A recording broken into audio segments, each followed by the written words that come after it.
শুভেন্দু অধিকারী ময়ূক রঞ্জনকে তাড়া করে মারো, তাড়া করো, গ্রামকে গ্রাম ওদের তাড়া করো।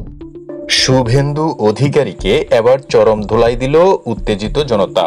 কি কারণে তার এরকম অবস্থা হলো, বিস্তারিত জানতে ভিডিওতে একটি লাইক দিয়ে না টেনে সম্পূর্ণ ভিডিওটি দেখুন।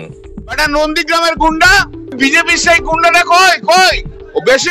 দর্শক, শুভেন্দু অধিকারীকে জনগণ রাস্তায় দেখতে পেলেই ধরে উত্তম মাধ্যম দেওয়ার ঘোষণা করেন সাধারণ জনগণ।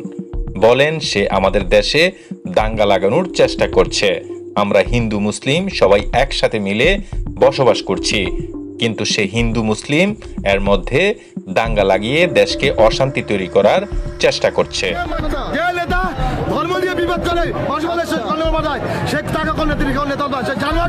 ময়ূক রঞ্জন ঘোষ এবং শুভেন্দু অধিকারী তারা দেশের ভালো চায় না, তারা কুচক্র মহলের কথা শুনছে এবং দেশের ভাবমূর্তি নষ্ট করছে। তাদেরকে যেখানে পাবে জুতাপিটা করবা এবং তারা করতে করতে মারো। আমি বাইরে থাকলে আমাকে মারতো, গাড়ির ভিতরে ছিলাম, গাড়িটা দেখেন না, ছবিটা তোলেন না। এ সময় সাধারণ জনগণ বলেন তারা দুজন দেশের শত্রু, জনগণের শত্রু, তাদেরকে জুতাপিটা করে দেশ থেকে বের করে দিতে হবে। মস্তান হয়ে গেছে, ওকে গুন্ডামি